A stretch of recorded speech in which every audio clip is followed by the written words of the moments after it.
Alright kiddos, welcome back for part 2 of our Unit 2 review. We just did a little bit of early atomic theory, we did some mole concept stuff, and so now we're on to the nature of light. We can do some frequency, wavelength, and energy problems. Hopefully you guys remember how to do these things. So we're going to play this game where you try the problem, then I come back and do it for you. So go ahead and do number 17. I want to know the wavelength of a photon of light, and I'm giving you the frequency. So take a minute and do that, then come back and see how you did. Alright, welcome back. Did you guys use this equation? C equals lambda nu. And I gave you wavelength, or excuse me, I gave you frequency and wanted to find the wavelength, so wavelength would equal C divided by nu. And C, of course, is the velocity of light constant, and the frequency was given to us. So let's go ahead and plug some numbers in here. If I want the wavelength, I'll take the speed of light, 3.00 times 10 to the 8th meters per second. We're going to divide that by the frequency, 8.22 times 10 to the 9th hertz, which is the same as a 1 over second. So seconds divide out, and we'll be left with meters, which is nice because that's a unit of length. So let's see what we get here, kiddos. 3 second e to the 8th divided by 8.22 second e to the 9th. Looks like I end up with 0.0365 meters. 0.0365. So that's going to be letter B. Did you get that right? All right. Let's try number 18 now. I want the wavelength. Oh, and I give you the frequency again. So it's going to be the same type of problem. Go ahead and try that one. We'll see how you did. Okay, welcome back. Wavelength is equal to C divided by frequency again. So C, the speed of light, 3 times 10 to the 8th meters per second, divided by the frequency, which is 110 times 10 to the 6th 1 over seconds. So 110 megahertz, kiddos, is the same as 110 times 10 to the 6th. Seconds divide out again, and I'm left with meters, which is nice because, once again, that's a unit of length. So 3 second e to the 8th divided by 110 second e to the 6th, and we end up with 2.73 meters. 2.73 meters, which is letter D. Okay, if you can do those two, hopefully you can do the ones that are like that on your exam as well. Alright, try doing number 19. Try to find the relationship between energy and frequency. Take a minute to answer that question, then come back to the video and see how you did. Alright, number 19 should have been easy. Energy is proportional to the frequency. Remember, as frequency gets higher, so does energy. Remember, as frequency gets higher, wavelength gets smaller, but I wasn't asking about wavelength. I just wanted to know about frequency. Now, we don't like proportionality signs when we do math, so we like to replace that with an equal sign and a constant, a proportionality constant, which is Planck's constant. So E equals h times nu. Did you choose letter C? Good job. Alright, some quantum numbers. Try numbers 20 and 21 without my help. The quantum number that determines the subshell of an electron SPD or F, and how many orbitals make up a 4D subshell. Try those two. Alright, welcome back. Which quantum number determines the subshell? So let's see, N is the energy level. So the answer is not N. We don't want to choose that. How about L? L is the sublevel, which we also call the subshell. So that could be S, P, D, F, etc. So we want to go with L, which was letter B. Number 21. How many orbitals make up a 4D? Alright, let's think about this one. The 4 means it's on the 4th energy level. The D is the sublevel. Now, if you guys remember the numerical value of D, let's see. S numerical value is 0, P's numerical value is 1, D's numerical value is 2, and F is 3. So D's numerical value is 2. And if you remember, the orientation of that sublevel is also called an orbital, and that ranges from negative L to positive L. So negative 2, negative 1, 0, positive 1, and positive 2. So aren't there 5d orbitals? So if you chose 5, good job. All right, try numbers 22 and 23. 22 wants you to tell me the L value related to that orbital, and 23 wants the electron configuration for nitrogen. Go ahead and try those and then come back to the video. All right, kiddos, this to me looks like a P sublevel, doesn't it?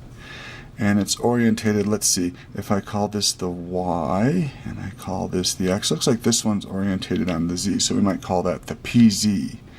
Or if you change the axes, it's okay, it doesn't make a difference really which one you call it. The fact is, it is a P sublevel.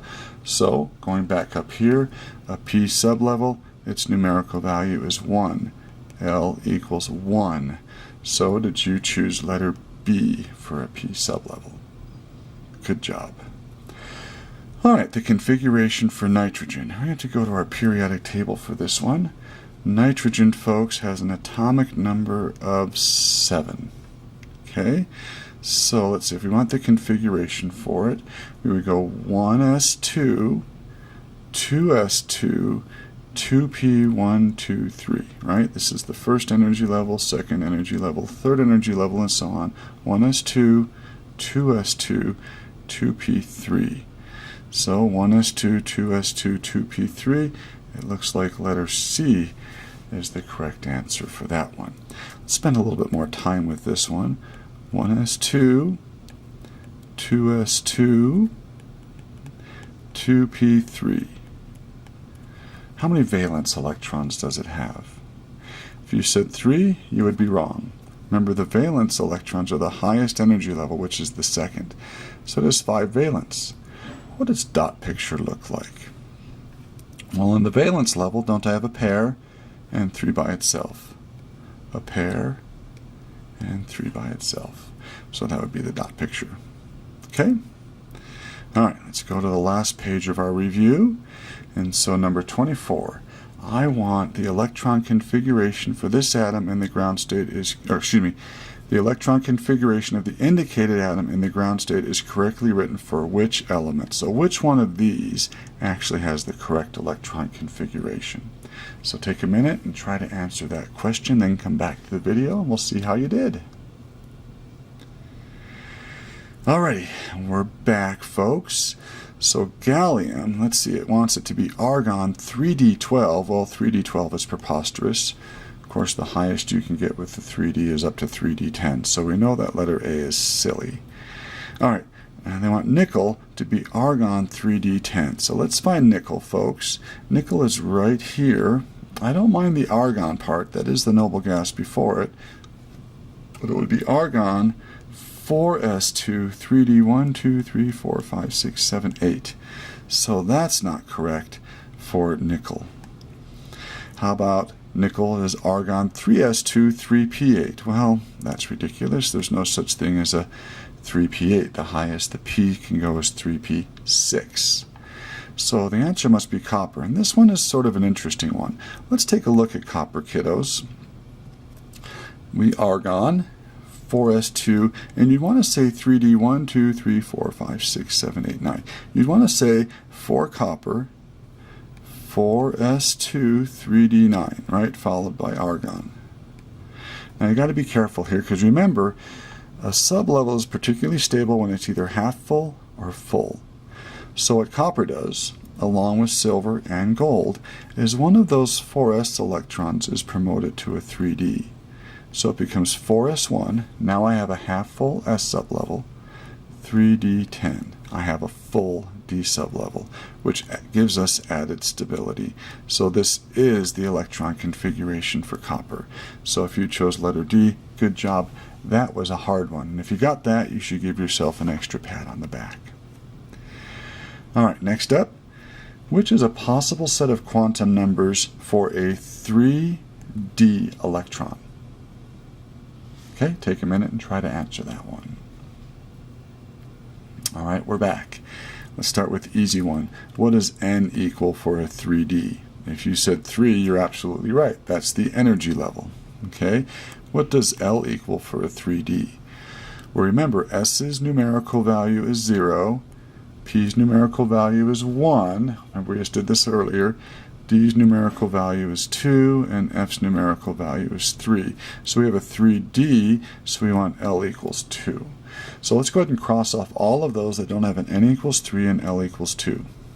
N equals 3, L equals 3, that's wrong. N equals 2, that's wrong. N equals 3, L equals 1, that's wrong. N equals 3, L equals 2, that's a possibility. N equals 4, no, okay, so that's wrong. So the only one left is this guy right here. So it's letter D. Let's take a look and see why. The M sub L could be -2, -1, 0, 1, or 2, couldn't it? And that has -2, so that's definitely a possibility.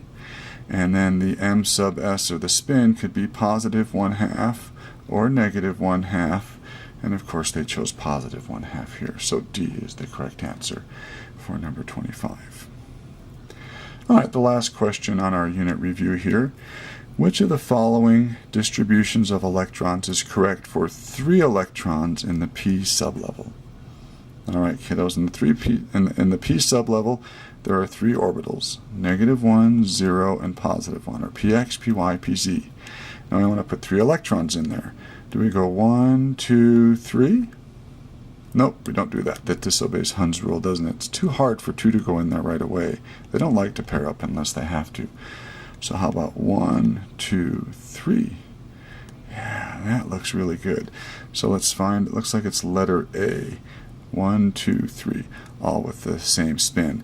You could have argued letter C, and I probably could have twisted my arm, and I would have said okay, but letter A with the same spin does have a little bit lower energy. Okay? All right, good job on the review, kiddos. We'll see you in class next time. Bye-bye.